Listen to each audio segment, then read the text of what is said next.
Kita akan membahas bab 4, yaitu tentang pernikahan dalam Islam.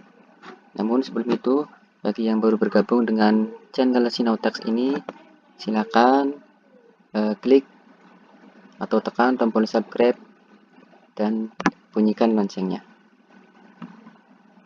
Sebelum memulai pembelajaran, mari kita membaca Al-Quran dengan tartil.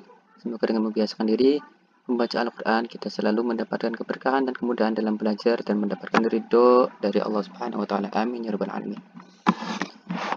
Kita akan membaca Quran surat Ar-Rum ayat 21, ini yang berkaitan dengan pernikahan. Bismillahirrahmanirrahim. Wa min ayatihi an khalaqa lakum min anfusikum azwajan litaskunu ilaiha wa ja'ala bainakum mawaddatan wa rahmah. Inna fi dzalika laayatin liqaumin yatafakkarun. Makna pernikahan. Kata nikah berasal dari bahasa Arab yang berarti al-jam'u atau bertemu atau berkumpul. Sedangkan menurut istilah, nikah ialah suatu ikatan lahir batin antara seorang laki-laki dan perempuan untuk hidup bersama dalam suatu rumah tangga melalui akad yang dilakukan menurut hukum syariat Islam. Hukum nikah. Yang pertama, jaiz atau mubah. Artinya dibolehkan, dan inilah yang menjadi dasar hukum nikah. Yang kedua, wajib. Wajib ini bagi orang yang telah mampu atau sanggup menikah. Bila tidak menikah, khawatir ia akan terjerumus ke dalam perzinahan. Yang ketiga, sunnah. Itu bagi orang yang sudah mampu menikah tetapi masih sanggup mengendalikan dirinya dari godaan yang menjurus kepada perzinahan. Keempat, makruh. Itu bagi orang yang akan melakukan pernikahan dan telah memiliki keinginan atau hasrat tetapi ia belum mempunyai bekal untuk memberikan nafkah tanggungannya. Yang kelima, yaitu haram. Itu bagi orang yang akan melakukan pernikahan tetapi ia mempunyai niat yang buruk, seperti niat menyakiti perempuan atau niat buruk lainnya. Tujuan dari nikah.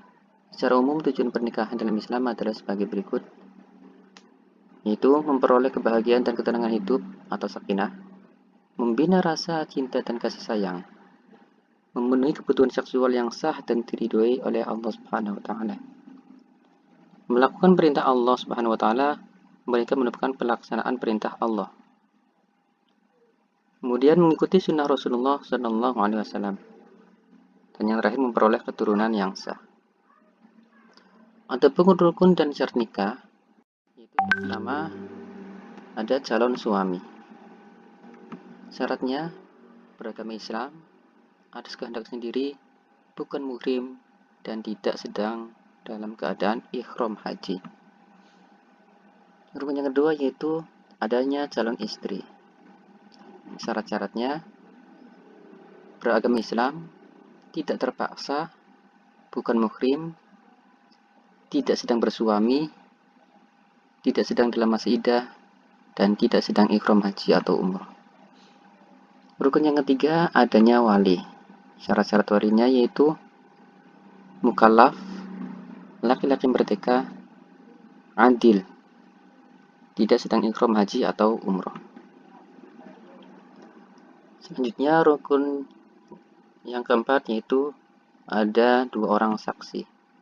Adapun syarat-syaratnya beragama Islam, dewasa, sehat akalnya, tidak fasik, dan hadir dalam akad nikah.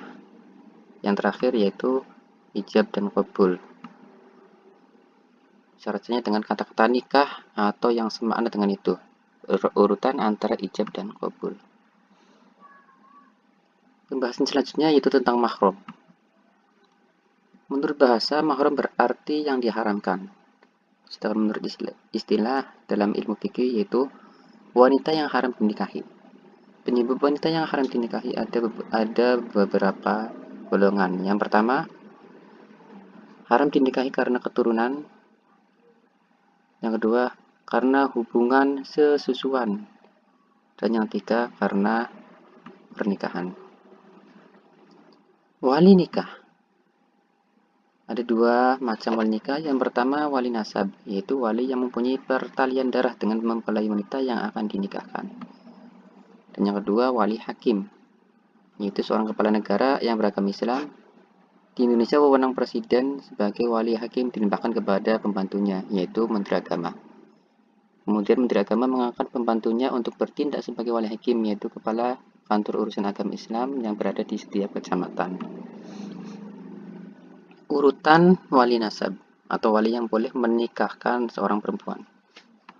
Yang pertama ayah kandung, kedua kakek. Kakek ini yang berasal dari ayah dari mempelai perempuan, itu kakek atas. Kemudian saudara laki-laki sekandung, yang keempat saudara laki-laki seayah. Kelima anak laki-laki dari saudara laki-laki sekandung. Keenam anak laki-laki dari saudara laki-laki seayah. Kemudian saudara laki-laki ayah yang seayah dengan ayah. Selanjutnya anak laki-laki dari saudara laki-laki ayah yang sekandung dengan ayah. Dan yang terakhir anak laki-laki dari saudara laki-laki ayah yang seayah dengan ayah.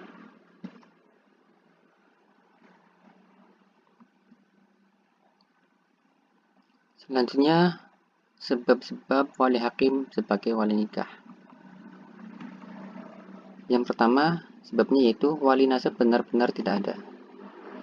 Yang kedua wali yang lebih dekat atau akrab tidak memenuhi syarat, dan wali yang lebih jauh tidak ada. Ketiga wali akrab bepergian jauh dan tidak memberikan kuasa kepada wali nasab. Urutan berikutnya untuk bertindak sebagai wali nikah. Selanjutnya wali nasab sedang berikhram haji atau umroh. Kemudian wali nasab menolak bertindak sebagai wali. Selanjutnya wali yang lebih dekat masuk penjara sehingga tidak dapat bertindak sebagai wali nikah. Kemudian wali yang lebih dekat hilang sehingga tidak diketahui tempat tinggalnya. Hak dan kewajiban suami. Hak suami yang pertama ditaati dalam seluruh perkara kecuali maksiat. Kemudian dimintai izin oleh istri yang hendak keluar rumah. Selanjutnya yang ketiga istri tidak boleh puasa sunnah kecuali dengan izin suaminya. Yang keempat mendapatkan pelayanan dari istrinya. Dan yang kelima disyukuri kebaikan yang diberikannya. Sedangkan kewajibannya yaitu memberi nafkah. Yang kedua menggauli istri secara makruf. Ketiga memimpin keluarga. Dan yang keempat membantu istri dalam tugas rumah sehari-hari, terutama dalam mengasuh dan mendidik anak-anaknya agar menjadi anak yang soleh dan soleha. Sedangkan hak dan kewajiban seorang istri, hak istri yaitu mendapat mahar dari suaminya. Kedua, mendapat perlakuan yang patut dari suaminya. Ketiga, mendapatkan nafkah dari suaminya. Keempat, mendapatkan perlakuan yang adil jika suami memiliki lebih dari satu istri. Dan yang kelima, mendapatkan bimbingan dari suaminya agar selalu taat kepada Allah Subhanahu wa taala. Adapun kewajibannya yaitu patuh dan taat kepada suami dalam batas yang sesuai dengan ajaran Islam. Kedua, memelihara dan menjaga kehormatan diri dan keluarga serta harta benda suami. Ketiga, mengatur rumah tangga dengan baik. Keempat, memelihara dan mendidik anak. Dan yang kelima, bersikap hemat, cermat, ridho, dan syukur serta bijaksana pada suami. Hikmah dari pernikahan. Yang pertama merupakan jalan keluar yang paling baik untuk memenuhi kebutuhan seksual. Kedua, merupakan jalan terbaik untuk memuliakan anak, memperbanyak keturunan, melestarikan hidup manusia, dan serta memelihara nasab. Yang ketiga, membutuhkan naluri kebapakan dan keibuan yang menumbuhkan pula perasaan cinta dan kasih sayang. Dan yang keempat, menimbulkan sikap rajin dan sungguh-sungguh dalam bekerja karena adanya rasa tanggung jawab terhadap keluarganya. Pembahasan selanjutnya yaitu tentang talak. Menurut bahasa, talak berarti melepaskan ikatan. Sedangkan menurut istilah, talak ialah lepasnya ikatan pernikahan dengan lafal talak. Asal hukum talak adalah makruh karena talak merupakan perbuatan halal tetapi sangat dibenci oleh Allah Subhanahu wa taala. Macam-macam talak. Yang pertama yaitu talak raj'i. Yaitu talak ketika suami boleh rujuk tanpa harus dengan akad nikah lagi. Talak raj'i ini dijatuhkan ke suami kepada istrinya untuk pertama kalinya atau kedua kalinya, dan suami boleh rujuk kepada istri yang telah ditalaknya selama masih dalam masa iddah.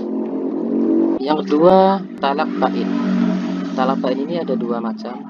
Yang pertama, talak bain syuhro. Suami boleh rujuk dengan cara akad nikah lagi, baik masih dalam masa iddah maupun sudah habis masa iddahnya. Sedangkan yang kedua, talak bain kubro. Suami tidak boleh rujuk atau menikah dengan bekas istrinya kecuali dengan syarat-syarat tertentu. Sebab jatuhnya talak. Yang pertama, ada ila, itu sumpah seorang suami bahwa ia tidak akan mencampuri istrinya. Yang kedua, li'an, yaitu sumpah seorang suami yang menuduh istrinya berbuat zina. Ketiga, zihar, yaitu ucapan suami kepada istrinya yang berisi penyerupaan istrinya dengan ibunya. Dan yang keempat, yaitu talak yang diucapkan oleh suami dengan cara istri membayar kepada suami. Talak yang keempat ini disebut dengan khulu. Dan yang kelima, yaitu fasah, merupakan rusaknya ikatan perkawinan karena sebab-sebab tertentu. Pembahasan selanjutnya yaitu tentang iddah. Secara bahasa, iddah berarti ketentuan bilangan. Sedangkan menurut istilah, iddah ialah masa menunggu bagi seorang wanita yang sudah dicerai suaminya sebelum ia menikah dengan laki-laki lain. Masa iddah dimaksudkan untuk memberi kesempatan kepada bekas suaminya apakah dia akan rujuk atau tidak. Lamanya masa iddah. 1. Wanita yang sedang hamil masa iddahnya sampai melahirkan anaknya. Yang kedua, wanita yang tidak hamil sedang ia ditinggal mati suaminya maka masa iddahnya 4 bulan 10 hari. 3. Wanita yang dicerai suaminya sedang ia dalam keadaan haid maka masa iddahnya 3 kali quru atau 3 kali suci. 4. Wanita yang tidak haid atau belum haid masa iddahnya selama 3 bulan. Yang kelima, wanita yang dicerai sebelum dicampuri suaminya maka baginya tidak ada masa iddah. Selanjutnya rujuk. Rujuk artinya kembali. Ini maksud dengan rujuk ialah kembalinya suami istri pada ikatan perkawinan setelah terjadi talak raj'i dan masih dalam masa iddah. Adapun dasar hukum rujuk adalah Quran surat Al-Baqarah ayat 229 yang artinya sebagai berikut. Dan suami-suaminya berhak merujukinya dalam masa menanti itu, jika mereka para suami menghendaki rujuk. Hukum dari rujuk. Yang pertama, yaitu asal hukum rujuk adalah mubah. Kedua, haram apabila si istri dirugikan serta lebih menderita dibandingkan dengan sebelum rujuk. Ketiga, makruh bila diketahui meneruskan perceraian lebih bermanfaat. Keempat, sunnah bila diketahui rujuk lebih bermanfaat dibandingkan meneruskan perceraian. Dan yang terakhir, wajib. Ini khusus bagi laki-laki jika ditakutkan tidak dapat menahan hawa nafsunya sedangkan dia masih memiliki hak rujuk dalam masa iddah istrinya. Selanjutnya rukun dari rujuk. Pertama, istri dengan syarat pernah digauli, talaknya talak raj'i dan masih dalam masa iddah. Yang kedua, suami dengan syarat Islam, berakal sehat dan tidak terpaksa. Yang ketiga, sikhot atau lafad dari rujuk. Dan yang keempat, saksi yaitu 2 orang laki-laki yang adil. Itulah pembahasan tentang pernikahan untuk kelas 12 SMA maupun SMP. Untuk mendapatkan update materi selanjutnya, silakan klik atau tekan tombol subscribe dan bunyikan loncengnya. Terima kasih. Assalamualaikum warahmatullahi wabarakatuh.